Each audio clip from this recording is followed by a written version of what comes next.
How do you turn this on? Is this it? Thanks. Put it up there. Put mine up there. Day 20 of camp, it went well. Today, pros, I get excited about good practices, but I think it was hard to say that wasn't maybe the best practice we've had since our staff's come to Ohio State. High energy, especially for practice 20. Really impressed. The energy, the speed. I think they see the light at the end of the tunnel, so it was a very, very good day, practice-wise. Guys staying up, guys going, getting most of our guys back health-wise. So I'll answer. So Braxton, his demeanor is doing better than I thought. He's around the players, and I think now that he knows the plan's in place, the plan in place is to have surgery. I don't know the exact time and location and all that, but I'm sure we'll let you know when we find out. Back row right, Clay. Coach, what have the last 24 to 48 hours been like for you and this team, and does this rival maybe the biggest challenge of your coaching career, getting JT ready to go? I haven't really given it much thought, other than, we're worried about, one thing that our team's been pretty good at, and I've gotten better at, is just worry about the moment. The moment is getting a team ready. The quarterback's an important cog, but that's exactly what it is. It's a cog. It's not the team. And the positive is, and we actually shared this with the team last night, is that injuries happen during the course of football. Matter of fact, I've never met a great player that's never, just in all sports, something always happens, and this is a tough one. But they've got, I want to say, I had Tom Herman recited to our staff, our team, and I want to say JT had about 300 competitive snaps, throws, not snaps, this fall. Where when Kenny Guyton went into the game a couple of years ago, I think he had 6. So he's had a bunch, and he's a meticulous guy. JT and Cardell's come a long way as well. So our backup quarterback and third quarterback have had 300 competitive throws, not reps, throws during training camp. And it's not against scouts. Competitive means against offense, defense. Back row middle, Jared. Urban, you mentioned the way that the offense maybe changed a little bit a year ago when Kenny came in, when Braxton was out. Offense changed a little bit in terms of the way you called plays, things that maybe he did better.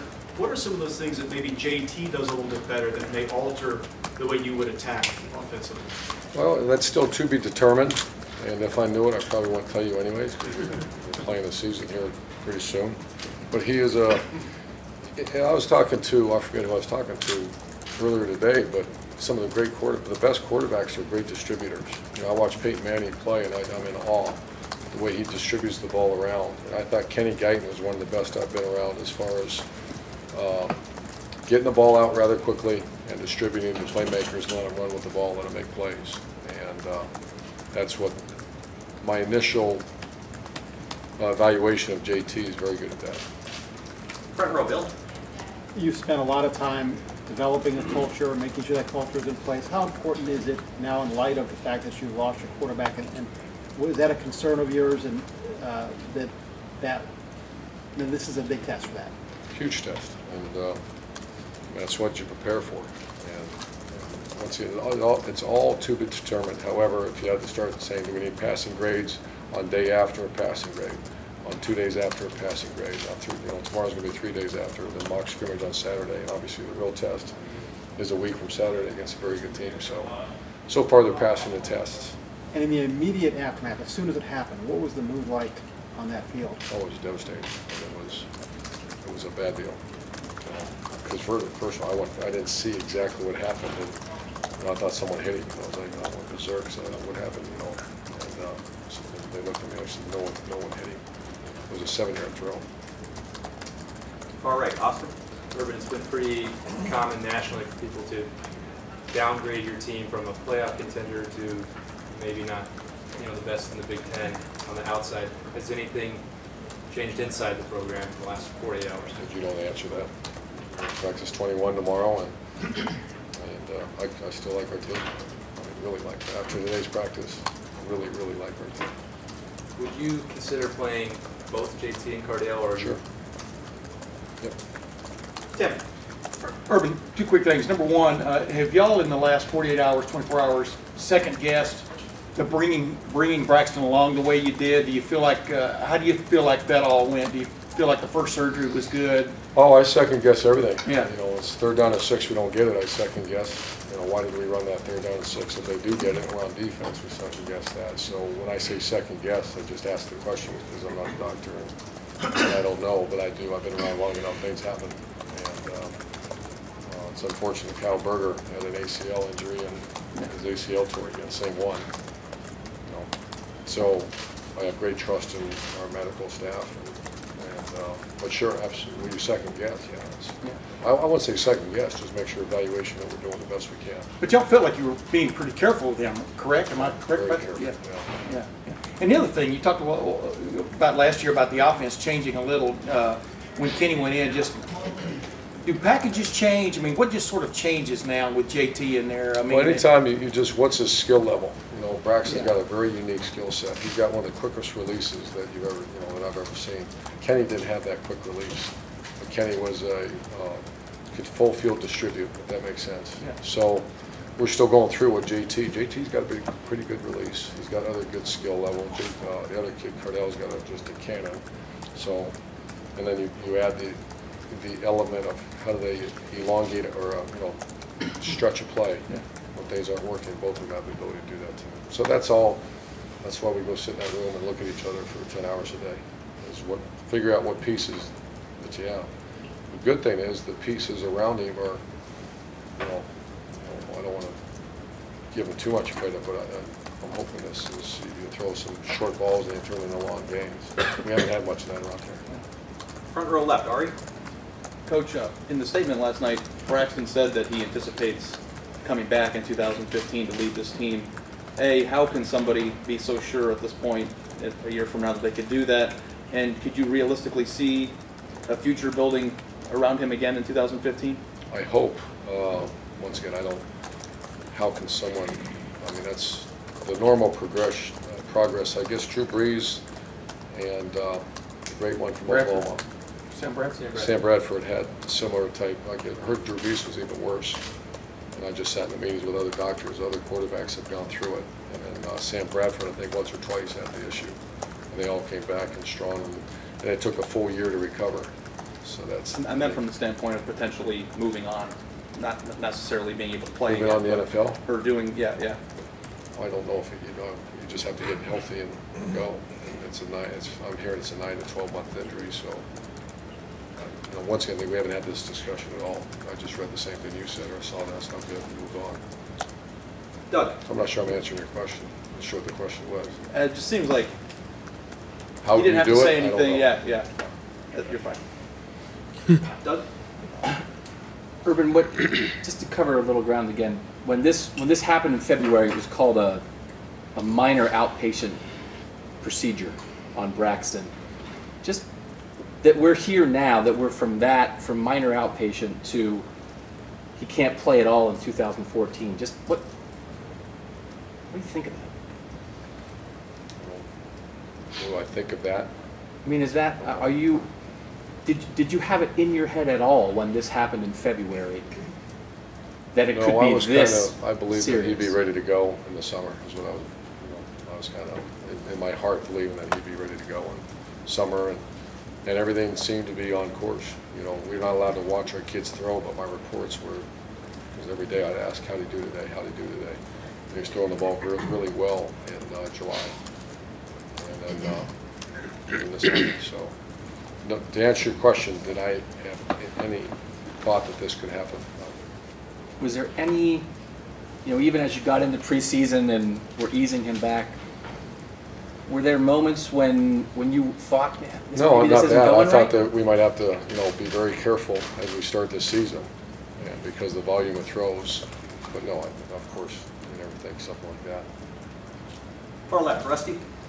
Urban, I would think when you talk to somebody who takes over a job after an injury like this, sometimes the kids are overwhelmed, sometimes they're gung-ho, sometimes they're kind of quiet and resign themselves to it. I just wondered, have you spoken to JT and how did he handle that? Oh yeah, and our players have, and that's all on an individual basis. You're right. Some kids are frothing at it. These kids are very kind of Geitnish. He's a very calm, cool, collect guy. Has very good leadership skills. That's a term we use around here now, Gaitnish.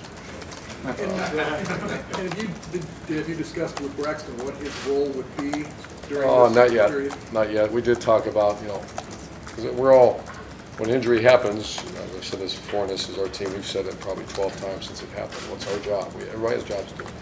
And you can speculate, worry, talk about this, read this, do that.